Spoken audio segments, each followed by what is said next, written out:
আসসালামু আলাইকুম। Mastering share বাজার কোর্সের তৃতীয় মডিউলের তৃতীয় ক্লাসে সবাইকে স্বাগতম। আজকে আমরা জানবো আমাদের মার্কেটের প্রচলিত শেয়ার ক্যাটাগরি সম্পর্কে।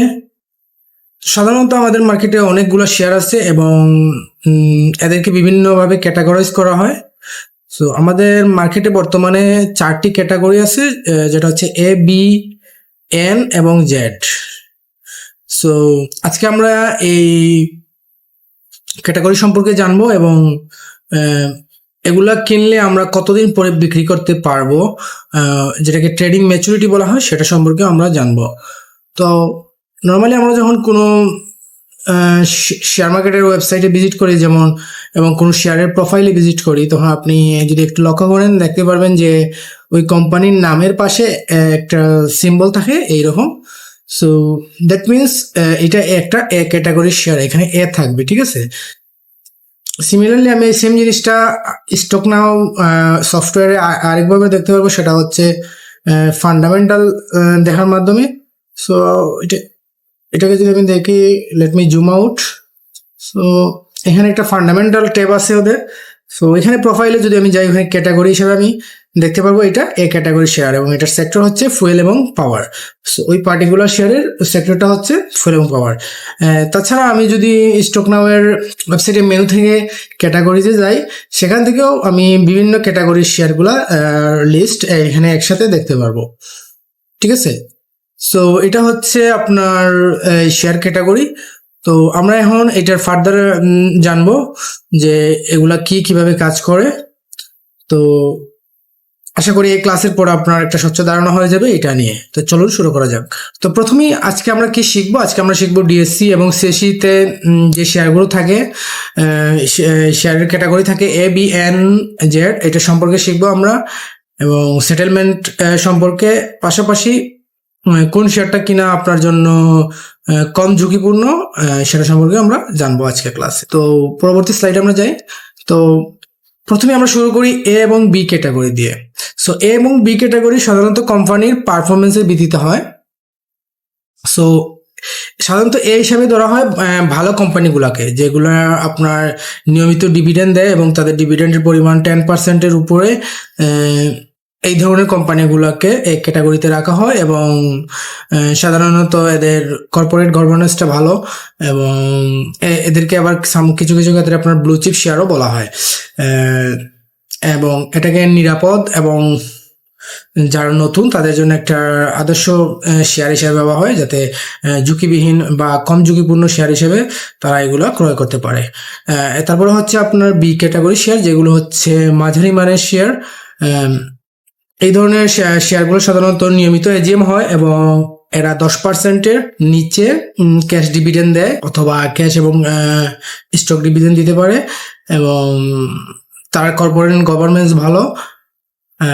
এই ধরনের বিবেচনা করে ওই ধরনের কোম্পানিগুলোকে বি ক্যাটাগরিতে রাখা হয়। এগুলো একটু মাঝারি মানের কোম্পানি সাধারণত হয়ে থাকে। সো নতুন বিনিয়োগকারীদের জন্য সবসময়ই এই ক্যাটাগরি বেটার, যদি আপনি ভালোভাবে ওই লিস্ট থেকে ভালো কোম্পানি চুজ করতে পারেন। তো এটাই আর কি। আমরা এখন পরবর্তী স্লাইডে যাই। পরবর্তী হচ্ছে আপনার এন ও জেড। এন বলতে এখানে নিউ বোঝানো হচ্ছে, আর জেড বলতে আমাদের মার্কেটে যা একদম বাজে শেয়ারকে ওই ক্যাটাগরিতে নিয়ে রাখা হয়। তো নিউ বলতে সাধারণত বাজারে যে নতুন শেয়ারগুলো আসে ওইগুলা কি ওই ক্যাটাগরিতে রাখা হয়।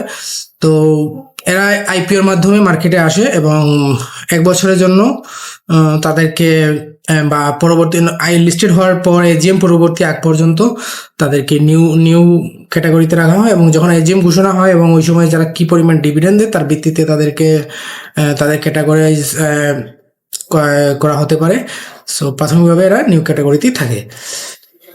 দেন আসে আপনার জেড ক্যাটাগরি। সো এটাকে জাঙ্ক শেয়ারের ক্যাটাগরিও বলা হয়। সাধারণত এখানে যে শেয়ারগুলো থাকে আপনার সবগুলোকে জাঙ্ক হিসেবে ধরা হয়।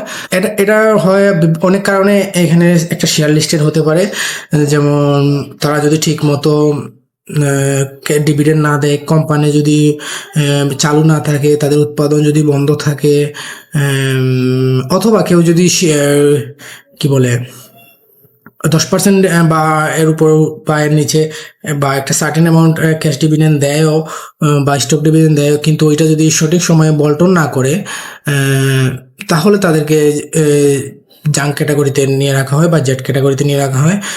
রিসেন্টলি এরকম একটা ভালো কোম্পানি যেমন আরএকে সিরামিক্স না কি আমি শিওর না, তবে এরকমই কিছু 1-2টা company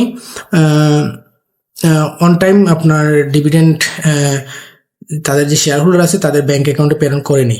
so as a result security exchange commission, Bangladesh security exchange commission তাদেরকে জেড ক্যাটাগরিতে স্থানান্তরিত করে।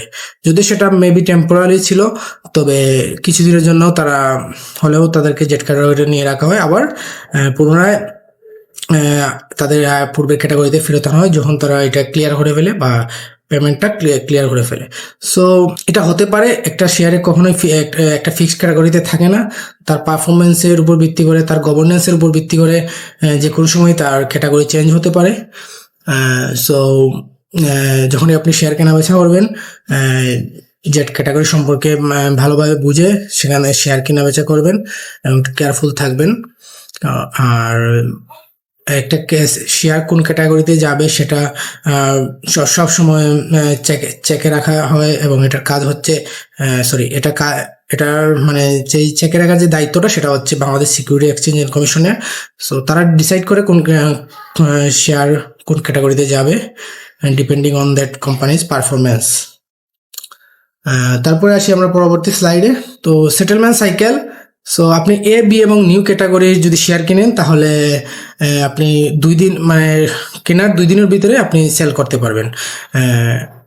ধরেন আজকে আপনি শেয়ারটা কিনলেন, 2 দিন যাওয়ার পর আপনার শেয়ারটা ম্যাচিউর হবে বা বিক্রির উপযোগী, এর আগ পর্যন্ত আপনি এটা বিক্রি করতে পারবেন না। আর জেড ক্যাটাগরির শেয়ার যদি কিনেন আপনার 3 দিন অপেক্ষা করতে হবে এটা বিক্রি করার জন্য। আজকে যদি কিনেন 3 দিন পরে বিক্রি করতে পারবেন, এবং টাকাটা পাবেন চতুর্থ দিনে আপনার অ্যাকাউন্টে বা বিও অ্যাকাউন্টে এসে ঢুকবে, যাতে আপনি অন্য কোনো শেয়ারে এন্ট্রি দিতে পারেন। সো ইন টোটাল মোটামুটি 4 দিন লাগে আপনার জেড শেয়ার কিনে সেটা সেটেলমেন্ট করতে করতে। বাট এ, বি এবং নিউ ক্যাটাগরির জন্য সেটা T2 হয়ে থাকে। সো আশা করি বুঝতে পারছেন। এছাড়া এখানে একটা উপমা দেওয়া আছে, যেমন ধরেন মনে করেন আপনি একটি দোকানে থেকে পণ্য কিনলেন। T2 মানে হলো আজকে কিনলে তার 2 দিন পর পণ্যটি আপনার মালিকানায় আসবে এবং আপনি তা অন্য কারো কাছে বিক্রি করার অধিকার পাবেন। তো এখানে হচ্ছে এর একটা তুলনা। সো ডিভিডেন্ডের দিক দিয়ে আপনি দেখতে পাচ্ছেন ক্যাটাগরিতে হতে হলে 10% বেশি দিতে হবে, বি ক্যাটাগরিতে হলে 10% কম, এনে নির্ধারিত নয় এবং জেডে নেই বা অনিয়মিত হয়ে থাকে।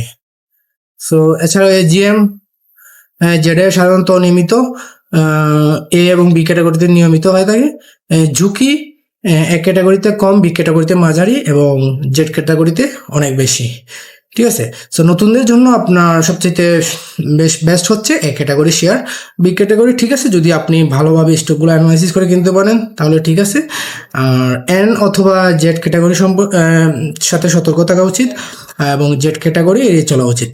তো নতুন বিনিয়োগকারীদের টিপসটা হচ্ছে যে আপনি শেয়ার বাজারে নতুন হলে এ ক্যাটাগরি বা ব্লু চিপে বিনিয়োগ করবেন, এবং কারণ এগুলো নিয়মিত আপনাকে ডিভিডেন্ড দিবে এবং তুলনামূলক ঝুঁকি কম। এবং জেড ক্যাটাগরি থেকে অবশ্যই দূরে থাকবেন। এবং ক্যাটাগরি পরিবর্তন, যেটা একটু আগে বললাম, একটি বি ক্যাটাগরি কোম্পানি পরের বছর 10% বেশি ডিভিডেন্ড দিলে সেটা এ ক্যাটাগরিতে যেতে পারে, আবার ডিভিডেন্ড না দিলে সেটা জেড ক্যাটাগরিতেও যেতে পারে। সো কোম্পানি পারফরমেন্স ট্র্যাক করাটা খুবই ইম্পর্টেন্ট। তো ধন্যবাদ, আশা করি আজকের ক্লাসটি থেকে আপনি উপকৃত হয়েছেন এবং এই ক্লাস সম্পর্কে যা জানলেন তা সম্পর্কে মানে আপনার একটা টেস্ট করার জন্য আপনি আমাদের কুইজে অংশগ্রহণ করতে পারেন। কুইজের লিঙ্ক আপনাকে ভিডিও ডিসক্রিপশনে দেওয়া হবে। একটা শর্ট কুইজে অংশগ্রহণ করে আপনি আজকে এই ক্লাসের নলেজ চেকটা করে দিতে পারেন। তো ধন্যবাদ। ভিডিওটি ভালো লাগলে আমাদের ক্লাসের বাকি ক্লাসগুলো দেখতে পারেন কোর্সের, এবং ভিডিওটি ভালো লাগলে লাইক করতে এবং সাবস্ক্রাইব করতে ভুলবেন না। ধন্যবাদ। আল্লাহ হাফিজ।